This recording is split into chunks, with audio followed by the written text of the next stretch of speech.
Ladies and gentlemen, welcome back to another episode of Bloom the Podcast. Thank you all so much for tuning in to another episode. We are so happy that you are here, and we hope you all enjoy these next couple episodes because we got some fire coming your way. And as you guys can see, we have a guest today, a familiar face from last season, but nonetheless a guest. We have Nicki Okada, Ashley's husband. How's it going, everyone? And we are super happy to have you on today. It's going to be a fun one. For those of you who are new, I'm your host, Donovan. Again, this is the co-host, Ashley. What's that? And again, Nicki, her husband. We had Nicki on a couple times in season 1. We had some really fun talks with Nicki about stuff like BLM and racism in the church. We also did an episode on motivation and discipline. We did one on insecurities for men, which was one of my favorite episodes. So we've had a lot of good talks. Good memory. Yeah. I was like, whoa. Yeah, I forgot I did all those with you guys. So. Yeah, so I mean we go back and we're gonna keep going. So today we have a topic that I don't think a lot of people talk about, at least practically anyway. And that is the topic of depression, and more specifically, Christians with depression, how they cope with it, deal with it, and even to the topic of, does depression really exist for Christians? Because there's usually a couple different camps of people when it comes to this topic of depression. There's a lot of extreme points of view, and most people fail kind of to land in the middle on this topic. So I am interested to see what you guys have to say on it, and I'm excited to get into this episode. So if you guys are just as excited, leave a like, don't forget to leave a comment, and let's jump straight into it. So I'm going to pass it to you, Nicki, first. And No pressure. Seriously. Yeah. Off the bat. No, well, I feel like it's good to get the guests involved first. Yeah, For the topic of depression, whether it's experientially or just when it comes to like coming into contact with people that are going through it or hearing pastors teach on it, what are your general thoughts when it comes to depression and how it affects Christians? My general thoughts personally, or what I've heard from. Well, like, I just would a say general both, life. because I think for me, I know it's definitely contrasting my experience versus what I've been told. Yeah, for sure. I definitely think there are a few camps on it as far as, like you were saying in your introduction, whether it exists or not for Christians. I think a lot of people tend to go very harsh on depression, especially in the kind of Christian thinking that we have grown up in, where, you know, it's unequivocally always sinful, or like it's Right. always something that is, you know, controllable even to an extent. Yeah. And I think that's one camp, and that other extreme is that it's all outside of your control and all something that's like happening to you. Like I have depression and it's like outside of my control. Does that make sense, guys? Absolutely. It's Yeah. like your personality. Yeah, it's like a You are personality depression. or just a characteristic of yourself that you can't change. Yeah. So I think those are kind of the two extremes. I definitely feel like you know, my view on it has sort of changed. I probably was more towards the very, you know, depression's always wrong.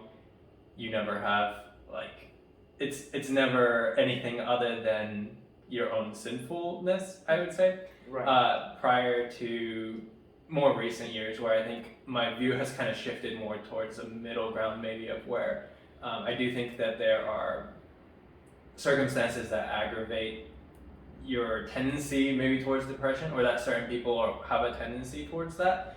But I think, like, you know, even within that tendency, even within those circumstances, it's ultimately there is a responsibility for each individual to respond righteously to being depressed or to those emotions. That's kind of where I land on it. Yeah. What about you, Ashley? I feel like I was in a similar camp. Like at the beginning, like a while ago, I was like, oh, like depression's just your sin, like get over it, you know? And like I feel like I kind of use the example of like, say like hormones. Like girls can be like, oh, I'm angry when it's their time of the month and it's acceptable. And so I was like, it's kind of like that. Like you can't just like, depression kind of comes on like that, and you can't just be like, oh well, it's fine. Like, just because you're on your period doesn't give you an excuse to be angry. So Yeah. I was like, Right. just fix it. Like, that's sin. Just stop it. No excuses. But like now I see that there's a lot of even conditions, like certain health issues that change the way your hormones are, and that, you know, make you think differently and just things like that. So I think I'm way more understanding of it now. Yeah.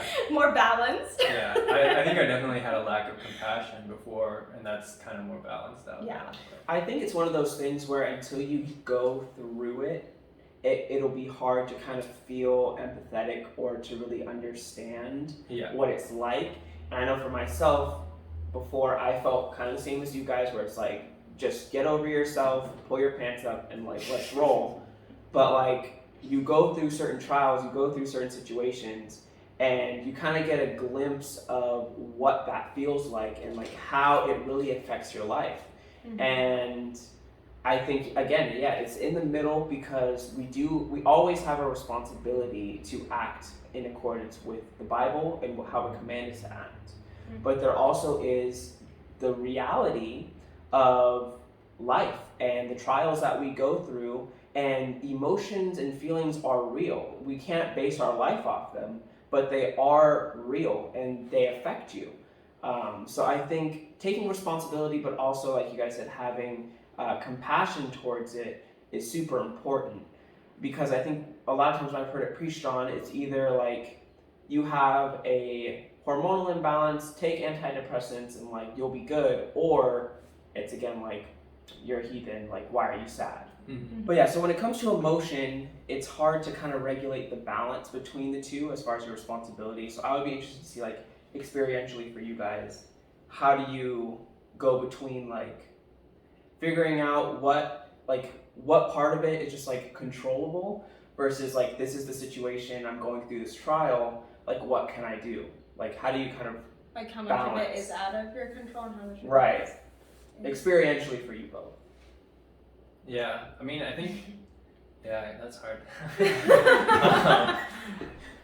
Yeah, I mean, I think emotion itself is like something that we, again, I'm talking about from our theological perspective. I feel like a lot of times we play it down as to the like how we should be responding emotionally. Even in like worship services, a lot of times like we're told like it's not about the emotion when we're singing and stuff. It's about the words and the like, you know, meaningfulness of that. And I know that we've talked about that before. Yeah. And I think that affected a lot in how I thought about emotion and depression and like how you know, you react. But I think recently I've been looking at scripture and seeing that even in scripture you see people like David obviously having serious emotional reactions to the circumstances that he's in. And you can like, I mean, I feel like it's pretty fair to say that David shows depression in a lot of his songs. Yeah. But then I think the response to that, like if we're talking about it in terms of how do you untangle your emotion from your circumstance and how do you untangle your emotion from your depression and what your response should be, I think there's pretty clear examples in the Psalms of how that's gone about. I think, you know, you see a lot of these Bible verses or, you know, Psalms starting out with David being in a deep depression, talking about how terrible everything is, but then near the middle, he focuses attention to God again and looks at his circumstances from that perspective.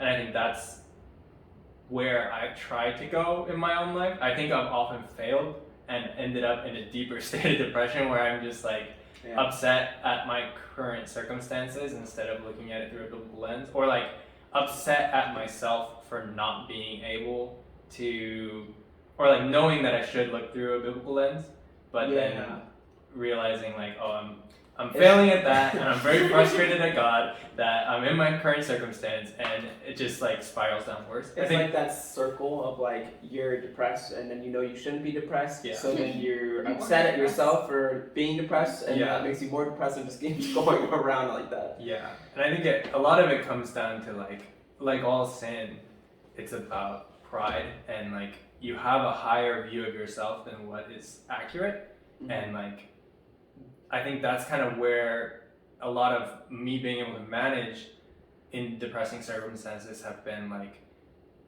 or being unable to manage as well, has been, I think that I don't deserve what I'm getting right now. Like, I think I deserve better than the situation I'm in. And a lot of times that's been like a hindrance as well to changing that circumstance, because I'm like, I deserve better than I'm in right now, but I don't want to like work harder to change that, or like to shift my perspective. Does that make sense? No, absolutely. Yeah, so I think I don't know, I would say as far as advice goes, I don't think you were asking for advice, but in general, if I give people advice, I'd be like, focus your situation from a lens of viewing things biblically, that the circumstances you're in are from God, and you're not like worthy of anything different, basically. But I don't know. What about you, Ashley? So I think that you have to be really honest with yourself, and I feel like that's kind of where it starts, is examining your own heart, because no one can do that for you. Like, I can look at someone else right now and be like, are you even depressed? You're just in sin right now. I can look at them and say that, but I don't know 100% like what they're going through in that moment, or what their heart is, or if something is wrong with them actually. But the doctors, they're just gonna put you on meds and they're gonna be like, you're depressed, like it's just you as a person. They're gonna make it your personality like they always do, and it's gonna be this huge thing. So I think you have to be your own doctor in that sense, and really examine your heart and be like, am I sinning right now? Like, where is it stemming from? Like you said, is it stemming from a place of discontentment, anger about a different situation? Or are you like, I don't even know why I'm depressed, I just have these feelings all the time? Then, maybe that might be a hint of something that's underlying. If you're like, I have no idea why I feel this way, I want to be happy, I think it's really just about examining your heart and, praying that God show you as well that, I think, need help. Yeah, speaking of like examining, sorry, I'm like gonna cut you over. You're excited. But I was like thinking. Speaking of like examining yourself, I think you should examine your emotions and see which ones you're leaning into as well. I think I think it's very easy to, when you're feeling sad, to lean into feeling sad. Put on that sad. That's why you put on sad music when you're sad. Wallow. It's like you want to continue to feel sad. I think we've talked about this, that I tend to wallow in my like sad emotion. I want to feel that sadness or whatever. So yeah, which I think that's how you can tell it's a clear sign of sin, is when you want to feel bad.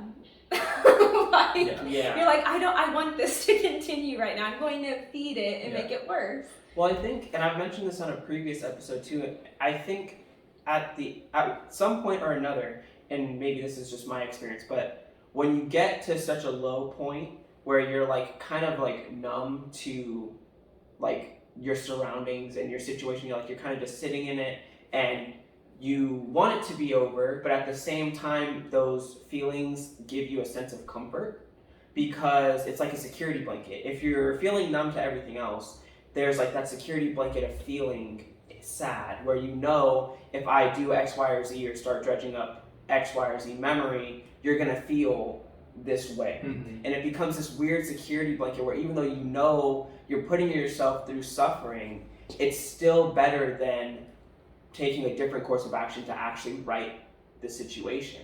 So it's like a weird existential just like feeling of comfort even from that state of because you're depression. not facing like reality, you're just like living in the past of it. And you said something too that I wanted to touch on, is you were talking about like kind of like self-diagnosing. And I struggle with it in one sense, because it's hard to say like, I'm feeling depressed, versus like someone who may just be like sad about something for a short while. So what would you guys say is kind of like the difference between like actual depression versus kind of just like a temporary, or just those random feelings of sadness that you may get? I think, at least from my own personal experience, I think that if you have went through something that would obviously make someone sad or make you upset, then of course that depression is a side effect of what you're going through. And I think everyone should be able to like understand, like, you're, someone died, of course you're depressed. Like there's no, mind-bending thing there. But I think, kind of like I said before, like if you're just like completely content with your life. You're like, everything's great, but you just feel depressed all the time for no apparent reason, which that's happened before to me, and I was like, my hormones have to be out of whack, man, because like I'm fine, like I don't know what I'm sad about. Yeah. So like I feel like when you're feeling that way, then it's something to look into, because you know you've like truly checked your heart and been like, what is the root of this? And when you can't find it, then it's like, well, one thing that pastors lean into a lot when it comes to depression is that a lot of times it can stem from sin that you aren't dealing with, or a sin pattern that you aren't repenting and turning from. So I do want to lean into that, because I feel like that is a very popular cause of it, but I also don't like the super heavy leaning into it, where like every single time you're sad is because you're sinning. so like I must have a secret sin. I Yeah, don't know. it's like that whole Job ordeal where it's like you're going through all these trials because you sinned against God. And it's like that's not always the case. So you have to have balance, because I've definitely been in ruts where I'm stuck in a sin pattern, and it does make you depressed. There's that distance between you and the Lord because you're in unrepentant sin, and it can create such a heavy burden on you that is hard to kind of even like describe. Yeah. I think, like you were saying earlier, it comes down to being very, very honest with yourself, because when you're going through those habitual sin patterns that are causing you to react with depression, you don't want to be honest with yourself that that's the real cause of the issue. Right. Like, you don't want to be like, oh, it's because I'm not in a good relationship with the Lord. You'll think like it's other things. So I think that's important as well. Yeah, and being honest with your prayer request Yeah. for that. Because I feel like when I'm in those situations and I'm like, Lord, I'm feeling this way, like help me get out of it, even though I know full and well that I'm there for a specific reason. And it's very disingenuous to pray that prayer while not confessing your sin to the Lord. Yeah. Right, but you're right. It can easily become though that thing where when you have that mindset where you're like, God's just punishing me right now because I'm just a horrible person. You can't even remember what you did, but it must have been something, you know, and that's a horrible place to be, because then you kind of have this like somewhat resentment towards God at that point, because you're like, he's putting it on me, and then it makes you depressed because you're like, something's wrong with me, but you don't know what it is. So yeah that's a really dangerous place to be in as well, for sure. Absolutely.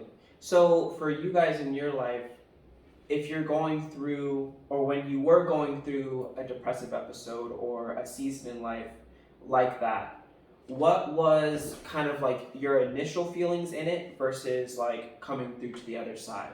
Like what was that transformation period looking like for you? Of like starting out in it and like going through that trial and getting to the other side. Well, I think I don't know. Particularly in my mind, what stands out as like a depressive period in my life was like my sophomore year of college, during the first quarter or so. I was really unhappy with my circumstance. I was really unhappy with I was unhappy where I was at school. I wasn't sure if I was at the right place. I wasn't happy with my career choice. I wasn't happy with church, honestly. Not because the church was bad, but just because I wanted different things. Like I wanted even good things. Like I wanted to be where there was more Sunday schools, or there was more people my age that I could like interact with and get spiritual encouragement from.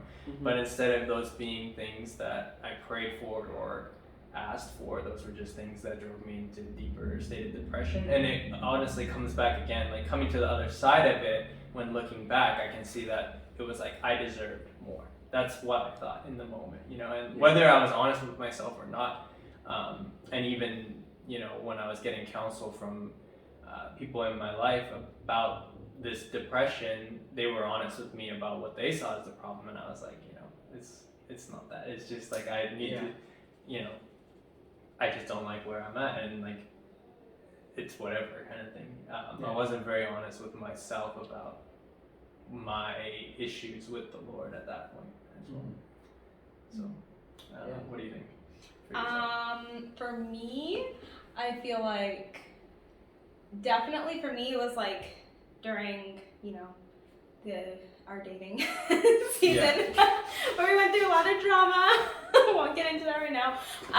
But I feel like because it was justified by other people, that it was easier to lean into it because like, yeah, I do deserve to feel this way, and like everyone understands why I feel this way, so I just get to feel this way. And like, you know, during that time though, it was like I couldn't read my Bible, I couldn't pray. Like literally anytime I was like, I'm going to pray, I'd like sit down and be like, I can't do it. Like it was like literally like you just can't for like no apparent reason.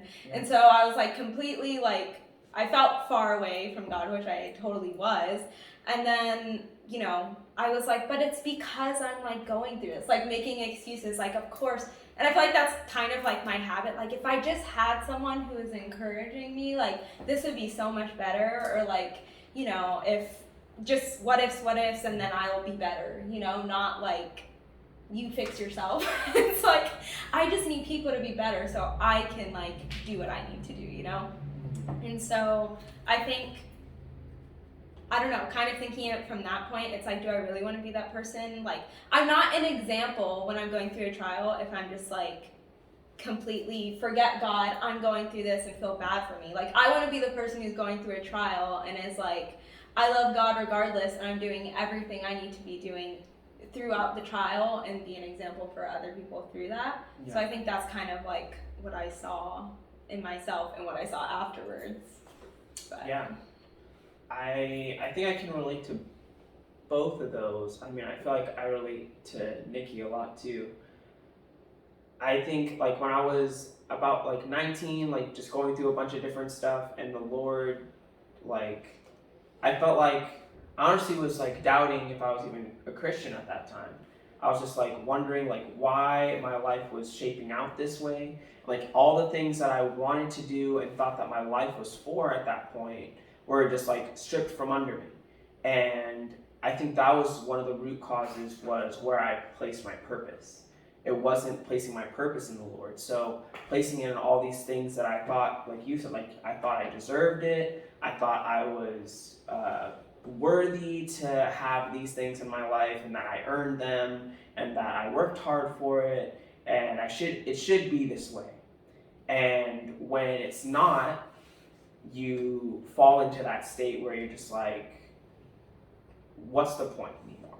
So I think coming through to the other side, I think one of the things that I've noticed the most is that the Lord will bring you to those places to bring your heart and your attention back to Him. Because I've noticed a common theme of every time I've been in one of those seasons, which has been a couple different times, where I'm placing something on the throne of my heart that's not Christ. And I feel like he will either put something in your life or take something away from your life that's going to make you realize that the only thing that really matters in life is following Christ. And once I come to that realization in each one of those phases, I immediately see the light at the end of the tunnel.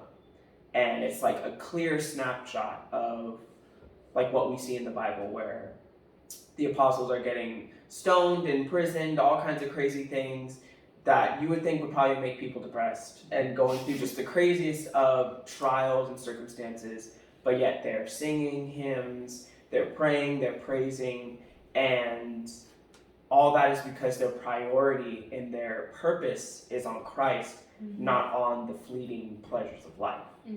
And that was, for me, like once I kind of came to that realization, I was like, okay, this makes sense now. So yeah, it's definitely a journey for each different person. And I mean, people just have to, like you said, be honest and seek counsel and be willing to hear counsel and want to grow and take that responsibility to, you know, pick their life up. Because, I mean, you can only drop so far before you have to say, okay, what do I do now? And that's another thing where it's like, what are the practical steps that you take to start changing that trajectory? And for me, that was going to church even though I didn't feel like it. Just putting yourself in those situations to hear the word, whether you're not reading your Bible, like you were saying, like you have to be getting something that's going to convict your heart and bring you back to Christ. I don't know if you guys had any of those moments where it was like something that like clicked for you, where it like kind of rerouted, did that 180 turn. Yeah, I think like you're saying, you have to put yourself in those situations where you're picking up your life and putting yourself in those situations where you're going to be confronted with the word or be confronted with the things that you need to change about yourself. I think a lot of people tend to overemphasize whether they're feeling up to it or not. I think like whether I feel like I want to read my Bible, whether despite the fact that we're commanded to do that, and I think that those commands are there because they're ultimately for our good. Right. And for me, like with you putting yourself going to church and putting yourself in the way of hearing the word, I think for me it was like choosing to read my Bible even when I really didn't want to, and just like making it a habit even though the feeling wasn't there. I think it spurs the feeling when you do the act as well. I mean, I definitely think there's like a danger of just reading it for reading it, but at the same time when you're praying for that desire to be there as well, I think that's what a lot of Christians should do in that situation. What helped me in that situation as well. Yeah. What about you? I think for me, I feel like in regards to my situation, I heard a lot of like be the bigger person and move forward, all that stuff. But I feel like something that clicked for me was like, no, I'm not a bigger person just because, I forgive or whatever. It's literally like what I'm called to do as a believer. And that doesn't make me better than them. It doesn't make me the bigger person. It's just when I'm called to do this. And so I'm called to remember, I'm called to forgive, I'm called to pray, all those things. And that's just what I need to do as a Christian, no matter how I feel, or it's not so I can be like, yeah, see, like, look at me, I'm doing what's right. It's like, no, you're going to do it because that's what you have to do. So I feel like once I got that in my head, I was like, yeah, girl, no one cares about your feelings. Like, you need to do this. So yeah, I feel like that was it for me. Well, I agree, and I also disagree with the last part. You said no one cares about your feelings. We all should. Well, no, I don't care. I shouldn't care as much about my feelings. And I see. Okay. Because that was going to be my next question. Is like, how do we comfort other people that we know are struggling or going through trials? Because I feel like with the way that church kind of attacks depression, a lot of times it's not very helpful and can almost cause it to be worse. So how can we come to the side of our brothers and sisters and really encourage them and spur them on to break that cycle? What are some practical things that we can do to really walk them out of that? I think just be honest in confronting them with the truth. Like you said, like it doesn't have to be. I think a lot of times we're too harsh on people and say like, it's sin, so you need to repent, like without any compassion. But I think that we can still show them, like you said, I think without people in your life or without resources like church and hearing sermons and the word of God taught to you, you're not going to come to those understanding on your own, or you're far less likely to. And so I think that as brothers and sisters in Christ, we can help show them what the proper response is, but like you don't have to do that in such a harsh manner. I mean, practically, I might need a second or two to think about that. But what do you think practically? What that looks like? I just I was like, go first. My goodness. I like that. That makes total sense. I see what you're saying.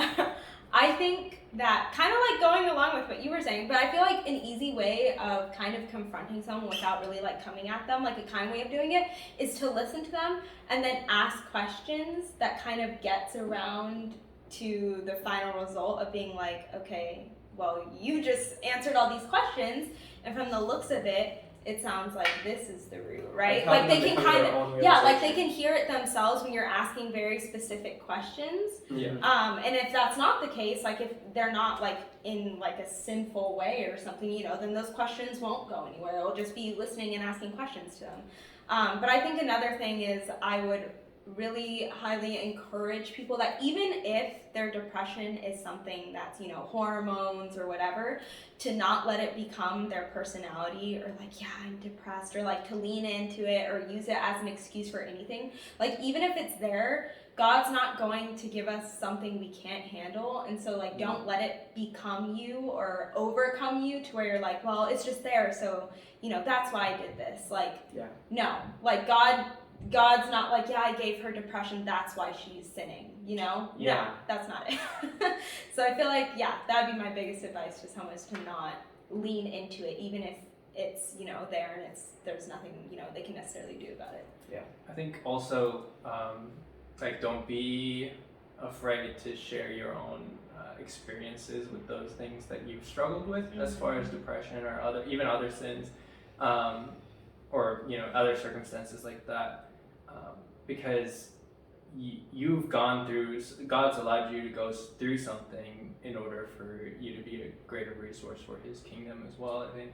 And so you're being able to empathize.